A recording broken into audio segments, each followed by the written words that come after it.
नमस्कार विद्यार्थ्यांनो, तुम्ही सगळे कसे आहात? आज आपण बेटा मी ऐकतो आहे या धड्याचे प्रश्न उत्तर पाहणार आहोत. प्रश्न पहिला, पुढील उतार्याच्या आधारे दिलेल्या सूचनेनुसार कृती करा. कृती पहिली, आकलन कृती. त्यातील पहिला प्रश्न, आकृतीबंध पूर्ण करा. आजच्या कार्यक्रमाची सुरुवात शिरीष भागवत याच्या फिडल वादनाने. प्रश्न दुसरा, तिसरी घंटा घणघणण्याचा परिणाम. उत्तर आहे बाहेरचा संमिश्र कोलाहल बंद पडला. प्रश्न दुसरा, उत्तरे लिहा. त्यातील पहिला प्रश्न, लेखकाने केलेली नम्र विनंती. श्रोत्यांनी शांतपणाने या कार्यक्रमाचा आस्वाद घ्यावा. प्रश्न दुसरा, स्टेजच्या दिशेने स्थिर झालेल्या, उगीचच इकडून तिकडे वळणाऱ्या माना. प्रश्न तिसरा, जोड्या जुळवा. पहा मुलांनो, तिसरी काय आहे? घंटा. जाहीर, कार्यक्रम, नौखा, मुसाफिर, संमिश्र, कोलाहल. प्रश्न चौथा, उतार्यानुसार वाक्यांचा क्रम लावा. मुलांनो, क्रम लावण्यासाठी हे दिलेले वाक्य आहेत. मी डायरेक्ट उत्तर वाचत आहे. उत्तर, पहिला क्रम आहे, मी गंभीर आवाजात बोलायला सुरुवात केली. दुसरा क्रम, कलेच्या प्रांतातील हा नौखा मुसाफिर आहे. तिसरा क्रम, मला या मुलाची अतिशय भीती वाटत होती. चौथा क्रम, म्हणूनच मी त्याला कार्यक्रम देण्याचे टाळत होतो. प्रश्न पाचवा, खालील प्रश्नांची उत्तरे एका वाक्यात लिहा. पहिला प्रश्न, लेखकाचा कोणता पहिलाच जाहीर कार्यक्रम आहे? उत्तर, लेखकाच्या वादन विद्यालयाचा पहिलाच जाहीर कार्यक्रम आहे. बाहेरचा संमिश्र कोलाहल केव्हा बंद पडला? उत्तर, तिसरी घंटा घणघणली तेव्हा बाहेरचा संमिश्र कोलाहल बंद पडला. प्रश्न सहावा, कंसातील योग्य शब्द वापरून रिकाम्या जागा भरा. त्यातील पहिला प्रश्न, कलेच्या प्रांतातील हा नौखा डॅश आहे. उत्तर काय असणार मुलांनो? मुसाफिर. प्रश्न दुसरा, आजच्या कार्यक्रमाची सुरुवात शिरीष भागवत यांच्या डॅश होईल. कशाने होईल? फिडल वादनाने. कृती दुसरी, आकलन कृती. त्यातील पहिला प्रश्न, कोण ते लिहा. फिडल वादन करणारा शिरीष भागवत. शिरीषला कार्यक्रम देण्याचे टाळणारा लेखक वसंत पुरुषोत्तम काळे. कोष्टक पूर्ण करा.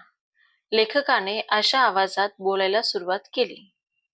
कशा आवाजात बोलायला सुरुवात केली? गंभीर. प्रश्न तिसरा, योग्य पर्याय निवडून विधान पूर्ण करा. लेखकाला शिरीषला कार्यक्रम द्यायचा नव्हता, कारण यातील कोणतं विधान बरोबर असेल? कारण तो नुकताच शिकायला आल्याने विद्यालयाचे नाव बदनाम होण्याची शक्यता होती. पहा मुलांनो, अशा पद्धतीने तुम्हाला लिहायचं आहे. प्रश्न चौथा, चूक की बरोबर लिहा. लेखकाला शिरीषला कार्यक्रम द्यायचा होता. चूक. हे विधान कसं आहे? चूक आहे. शिरीष हा अनुभवी वादक होता. हे वाक्य पण कसं आहे? चूक आहे. प्रश्न पाचवा, कोण कोणास म्हणाले ते लिहा.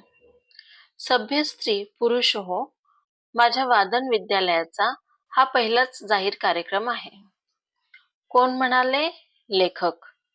कोणास म्हणाले? श्रोतृवृंदाला. पहा मुलांनो, तिसरी घंटा घणघणली इथपासून कार्यक्रम देण्याचे टाळत होतो इथपर्यंत आपल्याला प्रश्नांची उत्तरं द्यायची आहेत. कृती तिसरी, स्वमत. तुम्ही स्टेजवर एखादा कार्यक्रम जरूर सादर केलेला असाल. त्यावेळी आलेल्या तुमच्या अनुभवाचे वर्णन करा. उत्तर, स्टेजवर एखादा कार्यक्रम सादर करणे म्हणजे आनंदाचीच एक पर्वणीच असते. मी अनेकदा स्टेजवर कार्यक्रमात सहभागी झालेलो आहे. एकदा मी शालेय नाट्य स्पर्धेत भाग घेतला होता. त्या नाटकात मी नायकाची भूमिका टवली होती. तो माझा स्टेजवरील पहिलाच अनुभव होता. त्यामुळे संवाद बोलताना व अभिनय करताना सुरुवातीला मला धास्तीच वाटत होती. मनावर एक प्रकारचे दडपण आलेले होते. मनात अनेक वेळा शंका येत होती की जर एखादा संवाद चुकला तर संपूर्ण नाटकाचा बट्ट्याबोळ होईल. पण प्रत्यक्षात जेव्हा मी स्टेजवर अभिनय व संवाद यांचा सुंदर समन्वय साधू लागलो, तेव्हा मात्र प्रेक्षकांनी टाळ्या वाजवून मला दाद दिली. मग मला हुरूप आला आणि मी माझी भूमिका चांगल्या प्रकारे वठवून सर्वांच्या स्तुतीस पात्र ठरलो. त्या क्षणाला माझा आनंद गगनात मावेनासा झाला. प्रश्न दुसरा. पुढील उतार्याच्या आधारे दिलेल्या सूचनेनुसार कृती करा. कृती पहिली. आकलन कृती. पहिला प्रश्न. आकृतीबंध पूर्ण करा. शिरीषच्या चेहऱ्यावर प्रतिबिंबित होणारा. काय प्रतिबिंबित होत होतं शिरीषच्या चेहऱ्यावर? धीटपणा आणि आत्मविश्वास. लेखकाला असलेली खात्री. पडदा वर जाऊन बाहेरचा श्रोतृवृंद नजरेला पडताच शिरीषचा धीर सुटेल. प्रश्न दुसरा. जोड्या जुळवा. फुटलाईट.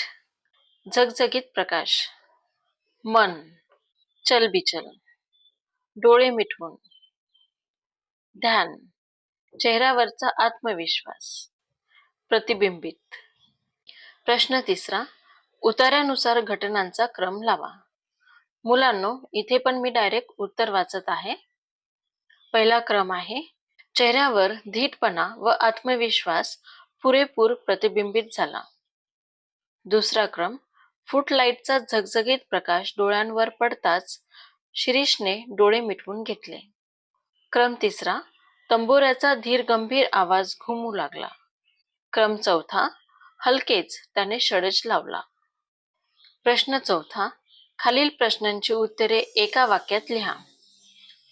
पहिला प्रश्न, लेखक शिरीष बाबत काय ओळखून होता? उत्तर, शिरीषचे अवसान फार वेळ राहणार नाही असे लेखक ओळखून होता. प्रश्न दुसरा, शिक्षक या नात्याने लेखकाचे कोणते कर्तव्य होते? उत्तर, कार्यक्रमात शिरीषला सावरून धरणे हे शिक्षक या नात्याने लेखकाचे कर्तव्य होते. प्रश्न पाचवा, कंसातील योग्य शब्द वापरून रिकाम्या जागा भरा. पहिला प्रश्न, पडदा डॅश वर गेला. उत्तर काय आहे? झरझर. प्रश्न दुसरा, तो डॅश गेला आहे हे मी ओळखले. उत्तर आहे गडबडून. तो गडबडून गेला आहे हे मी ओळखले. प्रश्न तिसरा, त्याचा चेहरा पूर्वीच्या डॅश नाहून निघाला. उत्तर आहे आत्मविश्वासाने. त्याचा चेहरा पूर्वीच्या आत्मविश्वासाने नाहून निघाला. प्रश्न सहावा, सहसंबंध लिहा. तंबोऱ्याचा आवाज, धीर गंभीर, मनाची अवस्था, चलबिचल. कृती दुसरी, आकलन कृती. पहिला प्रश्न, योग्य पर्याय निवडून विधान पूर्ण करा. फुटलाईटचा झगझगीत प्रकाश डोळ्यांवर पडताच. उत्तर काय असणार मुलांनो? शिरीषने डोळे मिटून घेतले. पहा मुलांनो, फुटलाईटचा झगझगीत प्रकाश डोळ्यांवर पडताच शिरीषने डोळे मिटवून घेतले. प्रश्न दुसरा, कोण ते लिहा. लेखकांनी यांना खून केली. कुणाला खून केली? तंबोरेवाल्याला, तबलेवाल्याला. प्रश्न तिसरा, आकृतीबंध पूर्ण करा. शिरीषचा धीर सुटण्याचे कारण. उत्तर आहे पडद्यावर जाऊन बाहेरचा श्रोतृवृंद नजरेला पडणे. प्रश्न चौथा, कोष्टक पूर्ण करा. त्यातील पहिला प्रश्न, तंबोऱ्याचा आवाज कसा होता? धीर गंभीर. दुसरा प्रश्न, शिरीषने डोळे मिटवून केलेली कृती. उत्तर आहे ध्यान. प्रश्न पाचवा, चूक की बरोबर लिहा. त्यातील पहिला प्रश्न, लेखकाने तंबोरेवाल्याला व तबलेवाल्याला खून केली नाही. तर हे वाक्य कसं आहे? चूक आहे. तर आपल्याला उत्तर लिहायचे चूक. शिरीषने डोळे मिटवून कुणाचे तरी ध्यान केल्यासारखे दिसले. हे बरोबर वाक्य आहे. तर आपण काय लिहिणार? बरोबर. पहा मुलांनो, आता आपल्याला मी शिरीषकडे पाहिले इथपासून ते हलकेच त्याने षडज लावला इथपर्यंत आपल्याला पुढील प्रश्न उत्तर पाहायचे आहेत. कृती तिसरी, स्वमत. कोणत्याही कलेसाठी धीटपणा व आत्मविश्वास आवश्यक असतो. यावर तुमचे मत लिहा. उत्तर: कोणतीही कला असो, ती शिकताना व तिचे सादरीकरण करताना कलावंताजवळ धीटपणा व आत्मविश्वास असणे आवश्यक असते. खरे पाहता हे दोन्ही गुण कलेसाठी पूरक असतात. आत्मविश्वास ही यशाची पहिली पायरी असते. तर धीटपणा कला सादर करताना अप्रत्यक्षपणे अभिव्यक्त होत असतो. त्यामुळे कला शिकताना व ती सादर करताना व्यक्तीला कोणत्याही प्रकारची अडचण येत नाही. उलट व्यक्ती खंबीरपणे कला आत्मसात करू लागते. तसेच तिचे सादरीकरण ही तितक्याच तन्मयतेने करते. धीटपणा व आत्मविश्वास अंगी बाळगल्यामुळे व्यक्तीचे चित्त इतर घटकांकडे वळत नाही. कला सादर करतेवेळी हजारो प्रेक्षकांपुढे ती सादर करताना व्यक्तीच्या मनाची चलबिचल होत नाही. प्रश्न तिसरा. पुढील उत्तराच्या आधारे दिलेल्या सूचनेनुसार कृती करा. कृती पहिली, आकलन कृती. पहिला प्रश्न, आकृतीबंध पूर्ण करा. शिरीषने वाजवलेली भूप रागातील गत ऐकून लेखकावर झालेला परिणाम. कोणता परिणाम झाला? कानांवर विश्वास बसेना, पंचेंद्रिये दगा तर देत नाहीत ना असे वाटू लागले, नजरेवरही विश्वास बसेना, धक्का बसला. प्रश्न दुसरा, शिरीषची अट. मी शिकायला आलो की रोज माझ्याबरोबर माझे वडील पण येतील. शिकवणी चालू असताना वर्गातच बसतील. प्रश्न दुसरा, उत्तरे लिहा. त्यातील पहिला प्रश्न, लेखकाच्या शिकवणीची फी. लेखकाच्या शिकवणीची फी किती होती? 50 रुपये.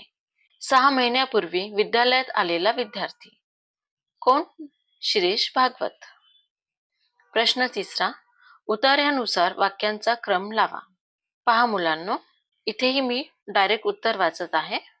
उत्तर: धीमेपणाने शिरीषने भूप रागातील गत वाजवायला सुरुवात केली. दुसरा क्रम, सुमारे 6 महिन्यापूर्वी शिरीष माझ्या विद्यालयात आला. तिसरा क्रम, धीटपणे त्याने विचारले, आपणच का पी जनार्दन? चौथा क्रम, त्यासाठी तुला महिना 50 रुपये फी द्यावी लागेल. प्रश्न चौथा, खालील प्रश्नांची उत्तरे एका वाक्यात लिहा. पहिला प्रश्न, शिरीषने धीमेपणाने कोणत्या रागातील गत वाजवायला सुरुवात केली? उत्तर: शिरीषने धीमेपणाने भूप रागातील गत वाजवायला सुरुवात केली. प्रश्न दुसरा, शिरीषला घरी कोणत्या नावाने बोलावले जायचे? उत्तर: शिरीषला घरी श्री या नावाने बोलावले जायचे. प्रश्न पाचवा, कंसातील योग्य शब्द वापरून रिकाम्या जागा भरा. पहिला प्रश्न, सुमारे डॅश महिन्यांपूर्वी शिरीष विद्यालयात आला. उत्तर काय असणार आहे? 6. दुसरा प्रश्न, डॅश शिरीषने भूप रागातील गत वाजवायला सुरुवात केली. काय उत्तर आहे? धीमेपणाने. धीमेपणाने शिरीषने भूप रागातील गत वाजवायला सुरुवात केली.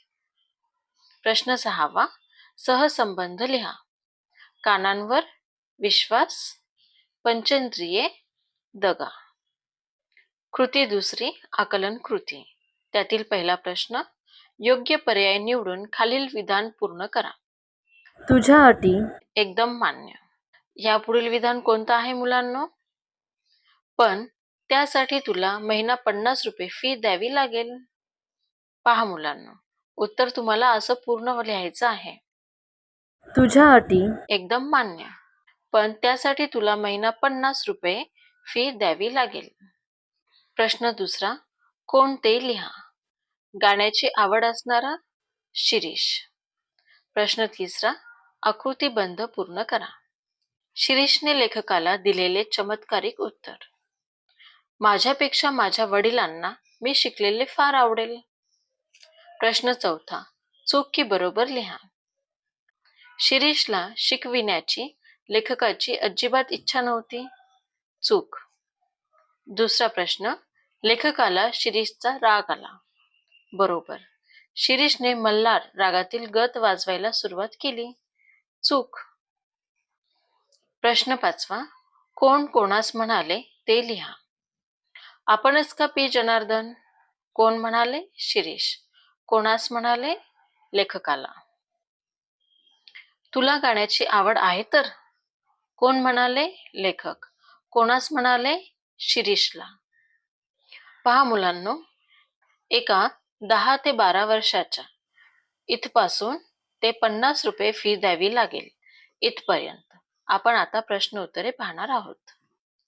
कृती 3, स्वमत. गाणे गाताना सूर महत्वाचे असतात असे जे म्हटले जाते ते तुम्हास पटते का? सांगा बरं मुलांनो, तुम्हाला पटते का? कमेंट बॉक्समध्ये मला नक्की उत्तर द्या. उत्तर: गाणे गाताना सूर महत्वाचे असतात. गाणे गात असलेल्या व्यक्तीला सुराचे भान ठेवावेच लागते. जर सूर तंतोतंत जुळले तरच व्यक्तीने गाणे चांगल्या प्रकारे सादर केले असे म्हटले जाते. समजा एखाद्या व्यक्तीने गाणे सादर करताना सुरांचा ताळमेळ राखला नाही म्हणजे सूर भटकले तर गाणे गात असलेल्या व्यक्तीचे गाणे चांगल्या प्रकारे सादर होऊच शकत नाही. असे गाणे मनाला भिडत नाही व हृदयात घर करू शकत नाही. चांगले गाणे म्हणजे सुरांचे ताळतंत्र लक्षात घेऊन गायलेल्या गाण्याची सर्व प्रेक्षक वर्ग दाद देतात. अशीच व्यक्ती एक उत्कृष्ट गायक म्हणून नावारूपाला येते. समाजात कलावंत म्हणून ओळखली जाते. प्रश्न 4. पुढील उत्तराच्या आधारे दिलेल्या सूचनेनुसार कृती करा. कृती 1, आकलन कृती. त्यातील पहिला प्रश्न, आकृतीबंध पूर्ण करा. शिरीष बरोबर आलेले व्यक्ती. कोण? वडील. लेखकाने शिरीषला वाजवण्यासाठी दिलेले साधन. कोणते साधन होते ते? वायोलिन. लेखकाचे विद्यार्थ्यांना सुचवणे. नेटाने नीट टिकलात तर इतपत वाजवू शकाल. प्रश्न 2, उत्तरे लिहा. नानांच्या चेहऱ्यावरील भाव. कोणते भाव होते? तृप्तीच्या, समाधानाचे. लेखकाने वाजवून दाखविलेली गत. पिलू रागातील. प्रश्न 3, उतार्यानुसार वाक्यांचा क्रम लावा. पहा मुलांनो, इथं मी उत्तर वाचत आहे. उत्तर: पहिला क्रम, हे माझे वडील नाना. दुसरा क्रम, आमचे नमस्कार झाले. तिसरा क्रम, एक अक्षर न बोलता नाना खुर्चीवर बसले. चौथा क्रम, वा, उत्कृष्ट, त्याबद्दल प्रश्नच नाही, शिरीषनेच मध्ये उत्तर दिले. प्रश्न 4, खालील प्रश्नांची उत्तरे एका वाक्यात लिहा. पहिला प्रश्न, लेखकाला कशाचा राग आला? उत्तर: लेखकाला शिरीषच्या आगाऊ स्वभावाचा राग आला होता. प्रश्न 2, शिरीष बरोबर कोण होते? उत्तर: शिरीष बरोबर नाना, वडील होते. प्रश्न 3, लेखकाने कोणत्या रागातील गत वाजवून दाखवली? उत्तर: लेखकाने पिलू रागातील गत वाजवून दाखवली. प्रश्न 5, कंसातील योग्य शब्द वापरून रिकाम्या जागा भरा. पहिला प्रश्न, दुसरे दिवशी तो अगदी डॅश आला. उत्तर काय आहे? वेळेवर. प्रश्न 2, एक अक्षर न बोलता नाना डॅश बसले. उत्तर आहे खुर्चीवर. एक अक्षर न बोलता नाना खुर्चीवर बसले. कृती 2, आकलन कृती. त्यातील पहिला प्रश्न, योग्य पर्याय निवडून विधान पूर्ण करा. लेखकाचा शिरीष बद्दलचा ग्रह चांगला झाला. कारण? उत्तर काय आहे मुलांनो? शिरीषने स्वतःबरोबर वही वगैरे आणलेली लेखकाने पाहिली. पहा मुलांनो, लेखकाचा शिरीष बद्दलचा ग्रह चांगला झाला. कारण काय आहे त्याचे? शिरीषने स्वतःबरोबर वही वगैरे आणलेली लेखकाने पाहिली. मुलांनो, दिलेले पर्याय व्यवस्थित वाचून उत्तर लिहायचे. प्रश्न 2, कोण ते लिहा. आगाऊ स्वभावाचा शिरीष. प्रश्न 3, आकृतीबंध पूर्ण करा. लेखक वायोलिन वाजवताना झालेली कृती. नाना जीवाचे कान करून ऐकत होते. शिरीष लेखकाकडे व नानांकडे आळीपाळीने बघत होता. प्रश्न चौथा, कोष्टक पूर्ण करा. लेखकाच्या विद्यालयातील पहिल्या दिवसाची प्रथा. विद्यालयात येणाऱ्या विद्यार्थ्यांना पहिल्या दिवशी लेखक स्वतःच व्हायोलिन वाजवून दाखवायचे. प्रश्न पाचवा, आकृतीबंध पूर्ण करा. शिरीषच्या वडिलांचे विशेष. उत्तर आहे वयस्कर, भारदस्त. प्रश्न सहावा, चूक की बरोबर लिहा. एक अक्षर न बोलता नाना खुर्चीवरून उठले. उत्तर आहे चूक. प्रश्न सातवा, कोण कोणास म्हणाले ते लिहा. पहिला प्रश्न, काय कसं काय वाटलं एकंदरीत? कोण म्हणाले? लेखक. कोणास म्हणाले? शिरीषच्या वडिलांना, नानांना. प्रश्न दुसरा, वा उत्कृष्ट, त्याबद्दल प्रश्नच नाही. कोण म्हणाले? शिरीष. कोणास म्हणाले? लेखकाला. पहा मुलांनो, उतारा चौथा.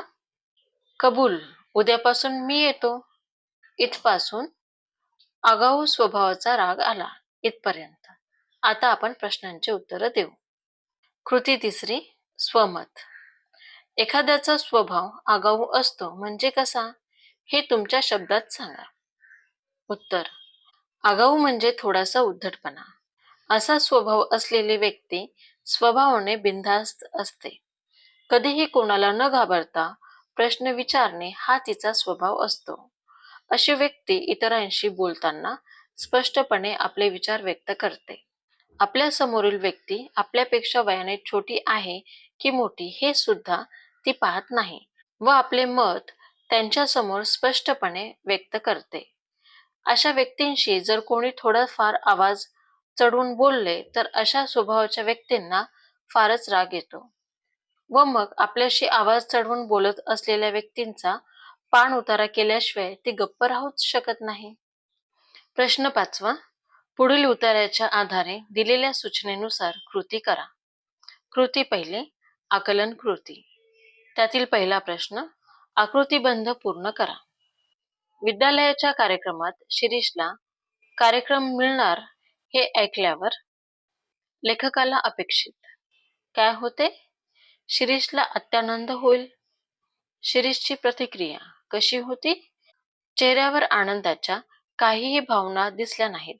त्याचा चेहरा काहीसा उतरला. प्रश्न दुसरा, रोज शिरीष बरोबर येत व एक अक्षरही न बोलता शांत बसून राहत.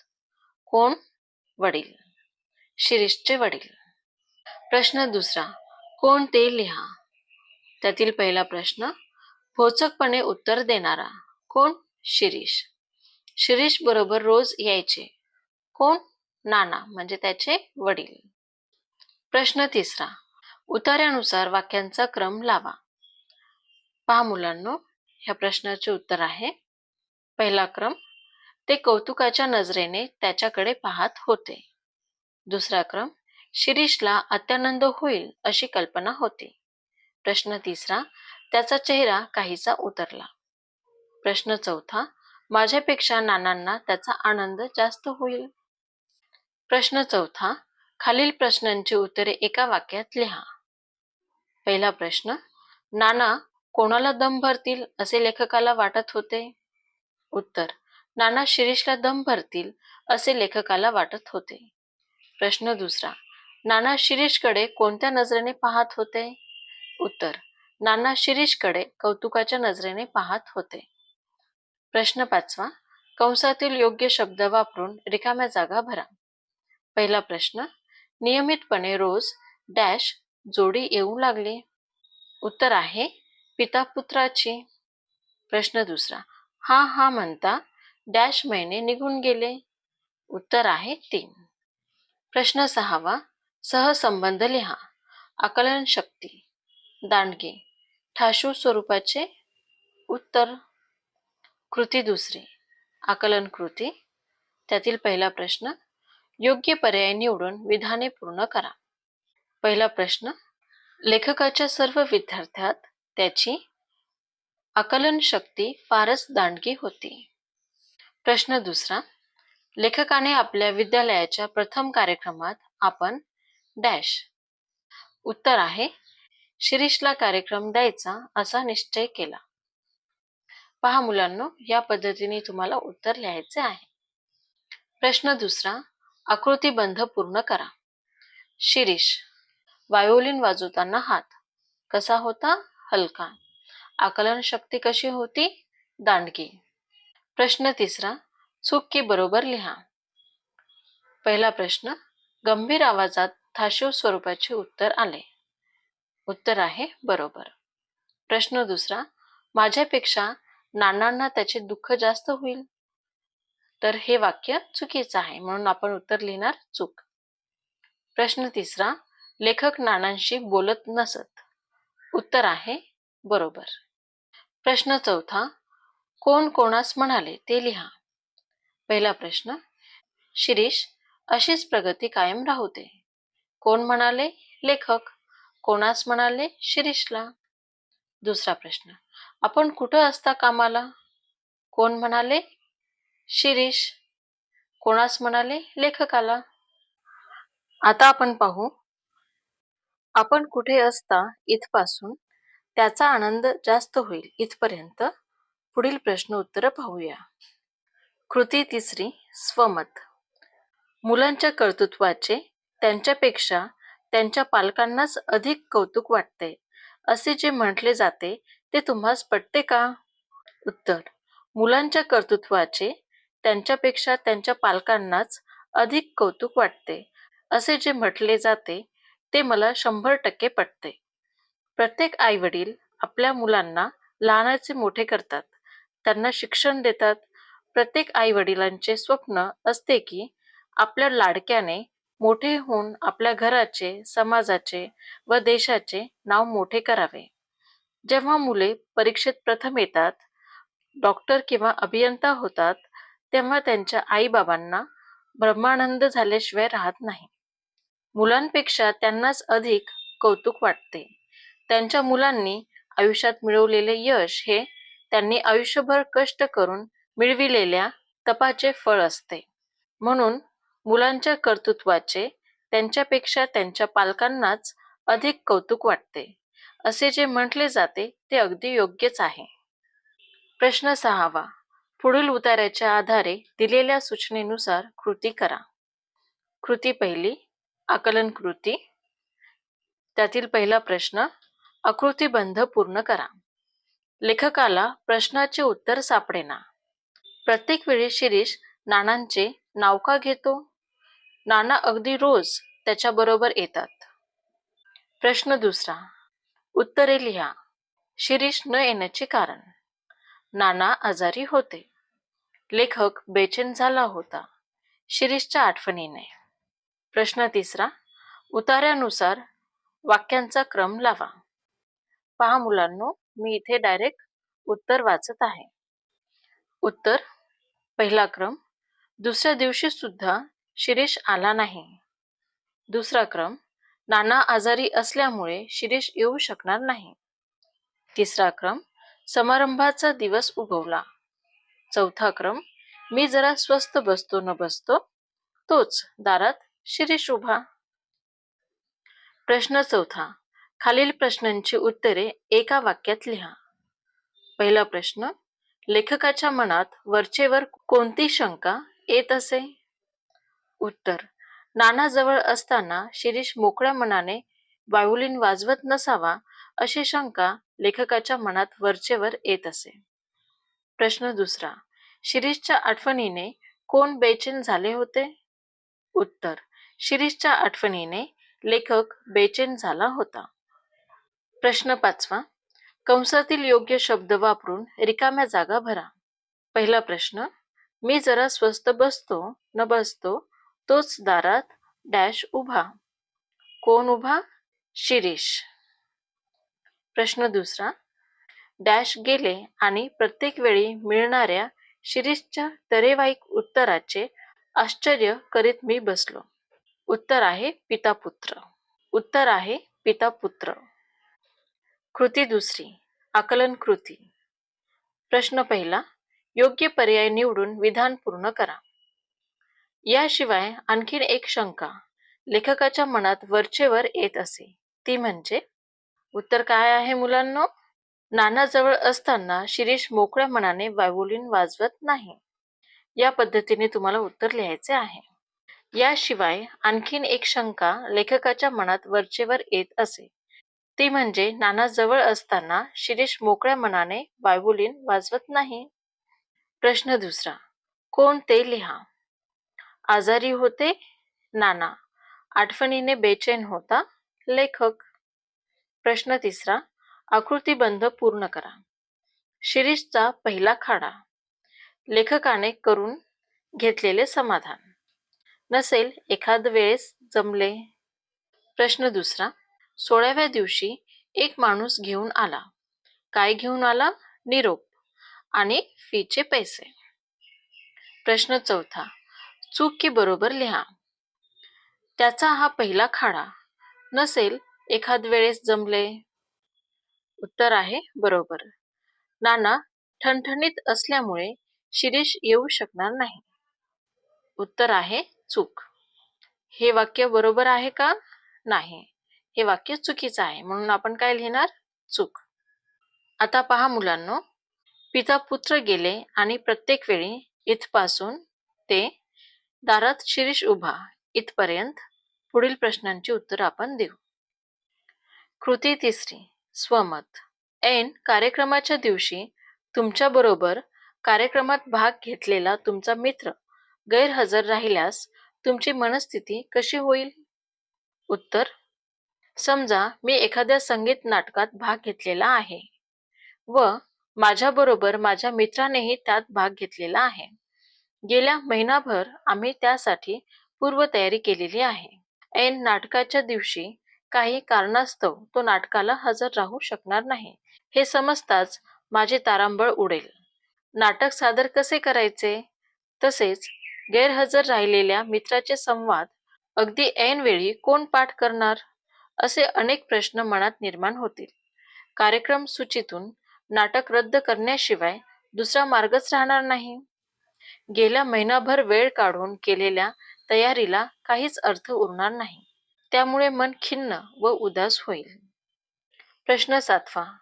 पुढील उतार्याच्या आधारे दिलेल्या सूचनेनुसार कृती करा. कृती पहिली. आकलन कृती. पहिला प्रश्न. आकृतीबंध पूर्ण करा. प्रश्न आहे. शिरीषला कार्यक्रम देण्यास नकार दिला कारण विद्यालयाची इब्रत अवलंबून होती आणि 2 महिने गैरहजेरी लागलेली होती. प्रश्न दुसरा. उत्तरे लिहा. शिरीष जन्मात हात लावणार नव्हता. कशाला? व्हायोलिनला. लेखकांनी कार्यक्रमाची परवानगी दिली. कोणाला परवानगी दिली? शिरीषला. प्रश्न तिसरा. उतार्यानुसार वाक्यांचा क्रम लावा. मुलांनो, याचे उत्तर आहे. पहिला क्रम. मी ताडकन उभा राहिलो व त्याच्या जवळ गेलो. दुसरा क्रम. माझे नाना. नाना. माझे नाना कायमचे गेले हो सर. क्रमांक तिसरा. सर, माझी एवढी एकच विनंती मान्य करा. चौथा क्रम. तर माझी मनस्थिती आपोआपच सुधारेल. प्रश्न चौथा. खालील प्रश्नांची उत्तरे एका वाक्यात लिहा. पहिला प्रश्न. लेखकाने कोणाचे सांत्वन केले? उत्तर. लेखकाने शिरीषचे सांत्वन केले. प्रश्न दुसरा. अगतिक होऊन शिरीष कोणाला विनंती करत होता? उत्तर. अगतिक होऊन शिरीष लेखकाला विनंती करत होता. प्रश्न तिसरा. शिरीषला कार्यक्रम देण्यास लेखक नकार का देत होता? उत्तर. शिरीषला कार्यक्रम देण्यास लेखक नकार देत होता कारण तो 2 महिने गैरहजर होता. प्रश्न 5वा. कंसातील योग्य शब्द वापरून रिकाम्या जागा भरा. अरे, तुझा डॅश तरी काय? उत्तर आहे पत्ता. नंतर जन्मात हात लावणार नाही. डॅश. उत्तर आहे व्हायोलिनला. प्रश्न 6वा. सहसंबंध लिहा. विनंती. लेखकाला. आगतिक. शिरीष. कृती दुसरी. आकलन कृती. पहिला प्रश्न. योग्य पर्याय निवडून विधाने पूर्ण करा. पहिला प्रश्न. इकडची दुनिया तिकडेच झाली आहे सर. उत्तर आहे, यापुढे मी एकटाच दिसेन. प्रश्न दुसरा, आजच्या या पहिल्या कार्यक्रमावरच आपल्या डॅश. उत्तर आहे, विद्यालयाची इब्रत अवलंबून आहे. पहा मुलांनो, या पद्धतीने तुम्हाला उत्तर लिहायचे आहे. पहिल्या प्रश्नाचं उत्तर आहे,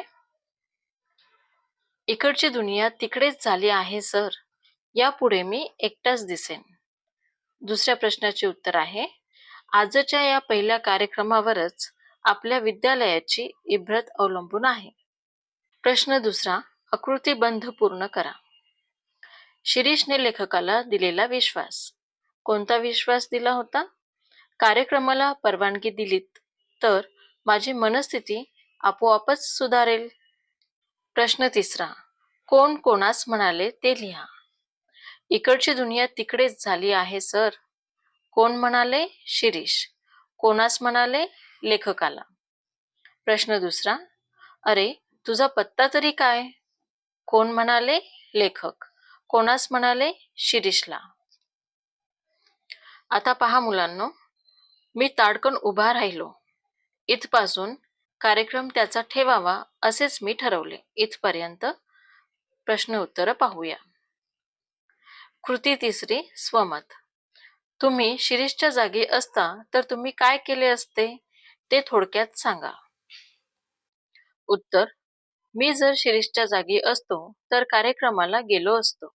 शिरीषप्रमाणेच शिक्षकांना विनंती करून कार्यक्रमात वाजविण्याची परवानगी मिळवली असती. स्वतःचे दुःख विसरून संगीत क्षेत्रात स्वतःला झोकून दिले असते व दिवस रात्र मेहनत करून आपल्या पालकांचे स्वप्न पूर्ण केले असते. एकाग्रता व जिद्द यांची सांगड घालून यशाची उंचच उंच भरारी मारली असती. संगीत शिकत असताना येत असलेल्या सर्व संघर्षांचा सामना केला असता. पण काही झाले असते तरी संगीत शिकण्याचे थांबविले नसते. प्रश्न 8, पुढील उतार्याच्या आधारे दिलेल्या सूचनेनुसार कृती करा. कृती पहिली, आकलन कृती. पहिला प्रश्न, आकृतीबंध पूर्ण करा. लेखकाच्या मनात चाललेले विचार. शिरीष बाबत, व्हायोलिन वाजवायला इतके शिकला कोठे? इतर विद्यार्थ्यांबाबत, नवीन शिकलेला मुलगा इतके उत्कृष्ट वाजवतो तर जुने मुरलेले विद्यार्थी किती छान वाजवत असतील. प्रश्न दुसरा, उत्तरे लिहा. संगीत सेवा अंतरली याचाच धक्का बसला. उत्तर काय असणार? नानांना. एकेकाळी उत्कृष्ट गवई होते. शिरीषचे नाना. प्रश्न तिसरा, कंसातील योग्य शब्द वापरून रिकाम्या जागा भरा. माझे नाना एकेकाळी डॅश गवई होते. कसे गवई होते? उत्कृष्ट. डॅश कडकडाटाने मी भानावर आलो. कशाच्या कडकडाटाने? टाळ्यांच्या कडकडाटाने मी भानावर आलो. प्रश्न चौथा, उतार्यानुसार वाक्यांचा क्रम लावा. उत्तर आहे, पहिला क्रम, त्याप्रमाणे मी परवानगी दिली आणि शिरीष वाजवू लागला. दुसरा क्रम, नवीनच शिकायला लागलेला मुलगा इतके उत्कृष्ट वाजवतो. तिसरा क्रम, डोळे पुशीत शिरीष म्हणाला, सर काय ही भलतीच शंका. चौथा क्रम, शेवटी त्यांनी मला काहीतरी वाद्य शिकण्यासाठी उद्युक्त केले. प्रश्न 5, खालील प्रश्नांची उत्तरे एका वाक्यात लिहा. पहिला प्रश्न, शिरीषने लेखकाला काय पाठवली? उत्तर, शिरीषने लेखकाला फी व चिठ्ठी पाठवली. प्रश्न दुसरा, शिरीष कार्यक्रमात कोणते वाद्य वाजवत होता? उत्तर, शिरीष कार्यक्रमात व्हायोलिन हे वाद्य वाजवत होता. कृती दुसरी, आकलन कृती. प्रश्न पहिला, योग्य पर्याय निवडून विधाने पूर्ण करा. त्यातील पहिला प्रश्न, ज्या दिवशी मी तुमच्याकडे फी व डॅश. पहा मुलांना, उत्तर आहे, ज्या दिवशी मी तुमच्याकडे फी व चिठ्ठी पाठवली. दुसरा प्रश्न, डोळे पुशीत शिरीष म्हणाला, सर काय ही भलतीच शंका. पहा मुलांनो, डोळे पुसत शिरीष म्हणाला, सर काय ही भलतीच शंका. प्रश्न दुसरा, आकृतीबंध पूर्ण करा. शिरीषने लेखकाला पाठवली फी आणि चिठ्ठी. प्रश्न तिसरा. सत्य वा असत्य ते लिहा. पहिला प्रश्न. लेखकाने परवानगी दिली आणि शिरीष वाचू लागला. उत्तर आहे सत्य.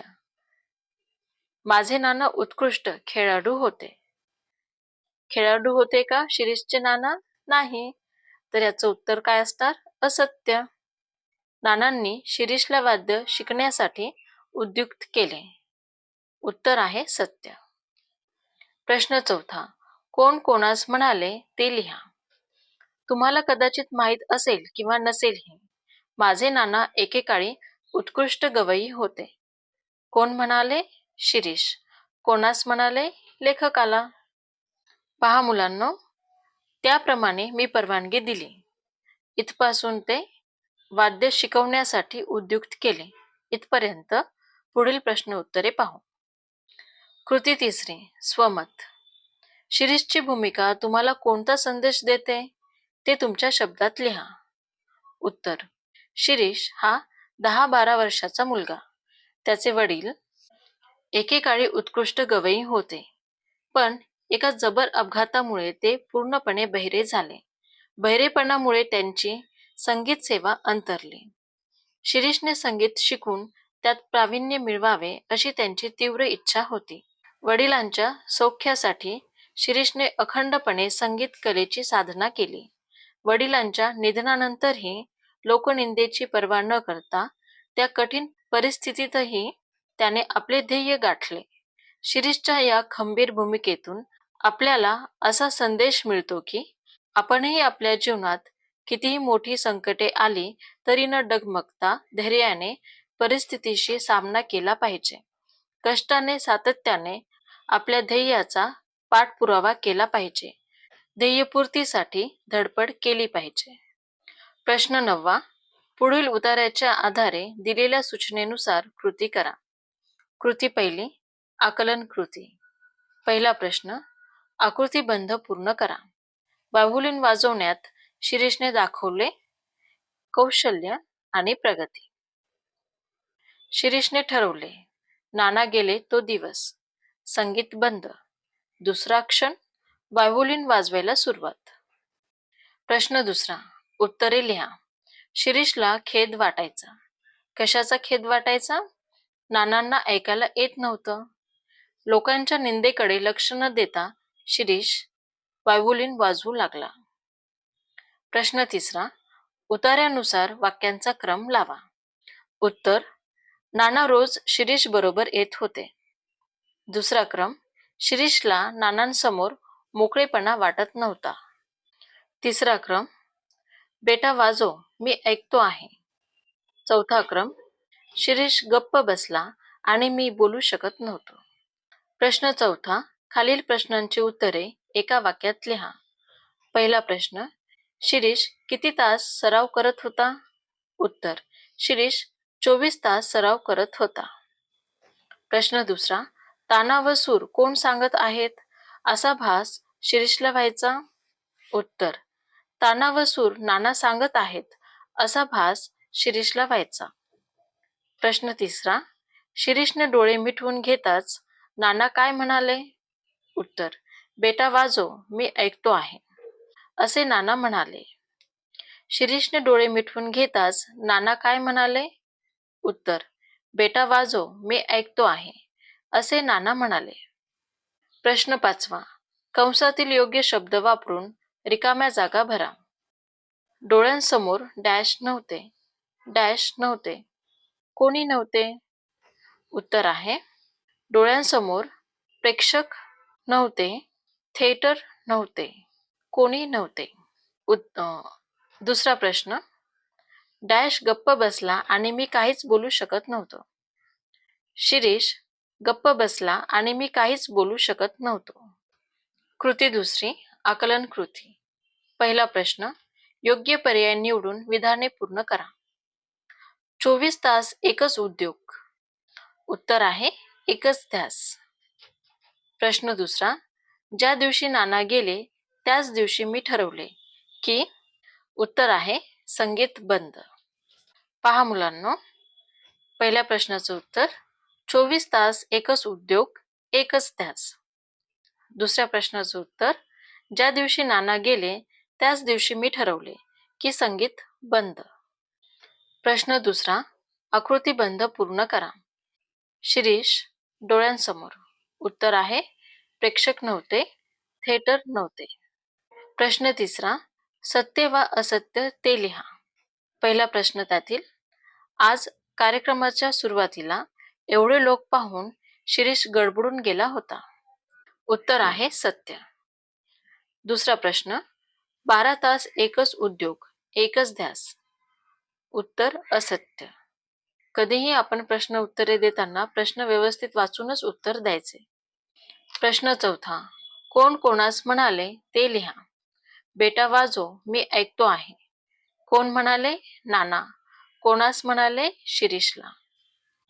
पहा मुलांनो, कोणीतरी संगीत शास्त्रासाठी सतत इथपासून ते बोलू शकत नव्हतो इथपर्यंत पुढील प्रश्नांची उत्तरं पाहू. कृती तिसरी, स्वमत.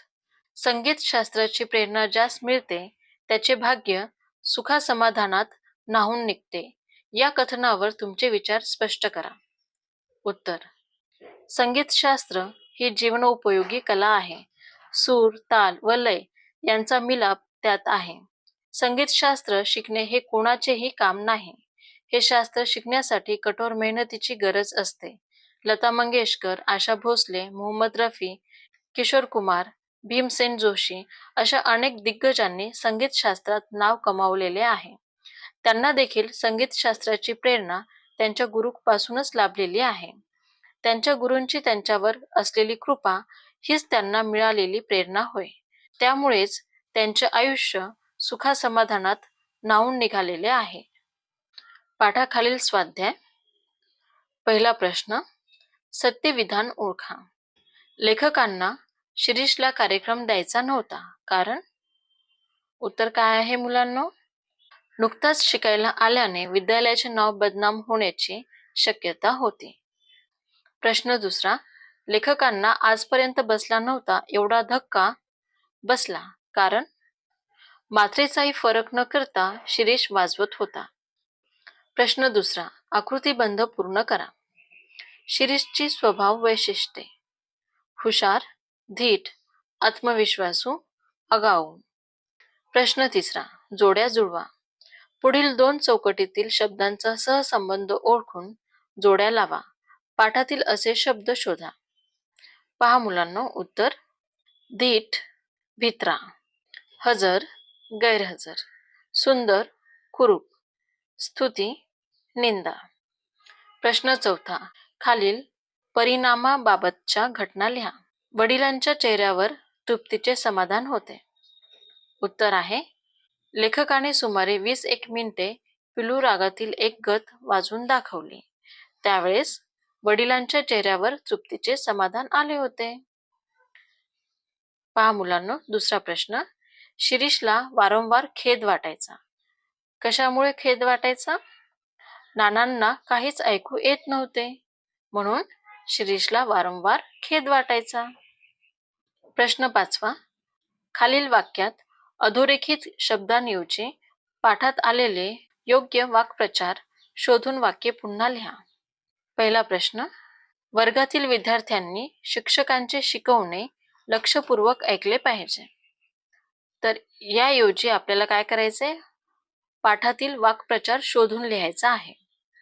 पहा मुलांनो त्याचे उत्तर आहे, वर्गातील विद्यार्थ्यांनी जीवाचे कान करून शिक्षकांचे शिकवणे ऐकले पाहिजे. प्रश्न दुसरा, आपल्या शाळेचे नाव वाईट होऊ नये म्हणून प्रत्येक विद्यार्थ्याने काळजी घ्यायला हवी. उत्तर आहे, आपल्या शाळेचे नाव खराब होऊ नये म्हणून प्रत्येक विद्यार्थ्याने काळजी घ्यायला हवी. प्रश्न तिसरा, उत्तम वादनाने लेखकाचे शिरीषबाबतचे मत चांगले झाले. पहा मुलांना उत्तर त्याचे, उत्तम वादनाने लेखकाच्या शिरीषबाबतचा चांगला ग्रह झाला. प्रश्न सहावा, खालील शब्द व त्यांचे अर्थ यांच्या जोड्या लावा. कोलाहल म्हणजे गोंधळ, अगतिक म्हणजे गरजू. तऱ्हेवाईक म्हणजे विचित्र.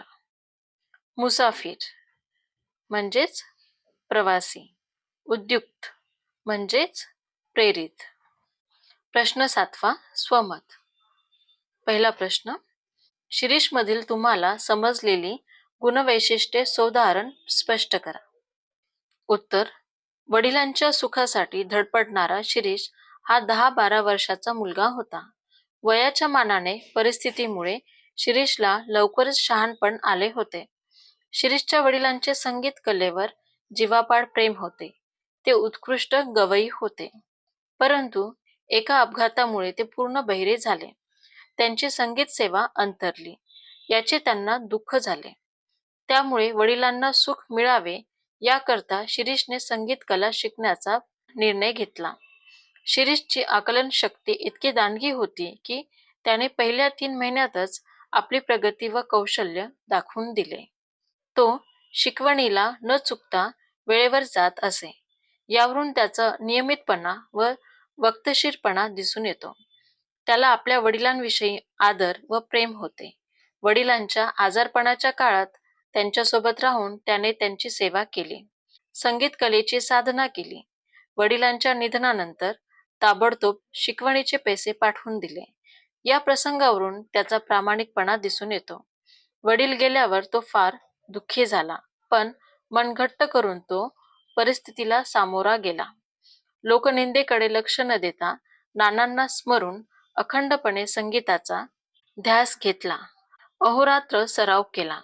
यातून त्याची मेहनत व ध्येयपूर्तीची धडपड दिसून येते. कार्यक्रमाच्या दिवशी नवखा असूनही उत्तम वादन करून श्रोत्यांना व संगीत शिक्षकांना प्रभावित केले. यातून त्याचा आत्मविश्वास व धीटपणा दिसून येतो. अशा प्रकारे या पाठातून शिरीषचा ध्येयवेडेपणा, प्रामाणिकपणा, सातत्य, कष्ट, ध्यास व वडिलांच्या सौख्यासाठी केलेली धडपड ही गुणवैशिष्ट्ये प्रकर्षाने दिसून येतात. प्रश्न 8वा, अभिव्यक्ती. पहिला प्रश्न, प्रस्तुत कथेचे संवाद रूपाने लेखन करा. प्रस्तुत कथेचे संवाद रूपाने लेखन करा. उत्तर, शिरीष व त्याचे वडील संगीत शिक्षकाच्या भेटीला जातात. शिरीष, नमस्कार, मी शिरीष भागवत. मला गाण्याची फार आवड आहे. मला संगीत शिकायचे आहे. संगीत शिक्षक, बरं, तुला गाण्याची फार आवड आहे तर? शिरीष, माझ्यापेक्षा माझ्या वडिलांना मी संगीत शिकलेले फार आवडेल. मी आपल्याकडे शिकायला येईन, पण माझ्याबरोबर रोज माझे वडील पण शिकवणी चालू असताना वर्गात बसतील, अशी माझी अट आहे. संगीत शिक्षक, मान्य, तुझी अट एकदम मान्य. पण तुला त्यासाठी महिना 50 रुपये फी द्यावी लागेल. शिरीष, कबूल. मी उद्यापासून शिकवणीला येतो. 3 महिने शिरीष नियमितपणे वडिलांसोबत शिकवणीला जातो. काही दिवसांनी शिरीषच्या वडिलांचे निधन होते. कार्यक्रमाच्या दिवशी शिरीष शिक्षकांना भेटायला जातो. शिरीष, माझ्या वडिलांचे निधन झाले, त्यामुळे मी शिकवणीला येऊ शकलो नाही. परंतु मला कार्यक्रमात सहभाग घेण्याची परवानगी द्यावी, ही विनंती. संगीत शिक्षक, शिरीष, तुझी मनस्थिती ठीक नाही. शिवाय गैरहजेरीमुळे तुझा सरावही नाही. त्यामुळे तुला परवानगी देता येणार नाही. शिरीष, मला परवानगी दिली तर माझी मनस्थिती आपोआपच सुधारेल. सर. संगीत शिक्षक, ठीक आहे, दिली तुला परवानगी, पण नीट वाजव. शिरीष, होय सर, धन्यवाद. शिरीष उत्कृष्टपणे वादन करतो. श्रोते व शिक्षक सगळेच त्याचे वादन ऐकून प्रभावित होतात. कार्यक्रमाच्या शेवटी शिक्षक शिरीषला भेटतात व त्याचे कौतुक करतात. संगीत शिक्षक, अरे वा शिरीष, तू तर आज कमालच केली. अशा मनस्थितीत तुला कसे शक्य झाले? शिरीष, सर, माझे नाना मोठे गवई होते, परंतु एका अपघातामुळे ते ठार बहिरे झाले. त्यांच्या सुखासाठी मी ही धडपड करत होतो. पण ज्या दिवशी नाना गेले त्या दिवशी मी संगीत बंद केले. पण दुसऱ्याच क्षणी मनात विचार आला की माझे नाना तेव्हा वादन ऐकू शकत नव्हते. पण आता माझ्याच शेजारी बसून नक्की ऐकत आहेत. या विचारासरशी मी त्याच दिवसापासून व्हायोलिन वाजवायला सुरुवात केली. आज सकाळपासून कुठे बाहेर पडलो नाही. 24 तास एकच उद्योग, एकच ध्यास. त्याचा हा परिणाम. संगीत शिक्षक: शाब्बास. शिरीष, तू फार मोठी कामगिरी केली. आज तुझे बाबा नाहीत. आज जर ते असते तर म्हणाले असते, बेटा, मी ऐकतो आहे. शिक्षकांनी शिरीषच्या पाठीवर कौतुकाची थाप मारली. त्यावेळी शिरीषच्या डोळ्यातून अश्रू ओघळले. Thank you so much, students, for watching this video. If you like this video, then like, share, and subscribe to my channel. And don't forget to press like and hype button. Okay, bye. Take care. We will visit again in the next video.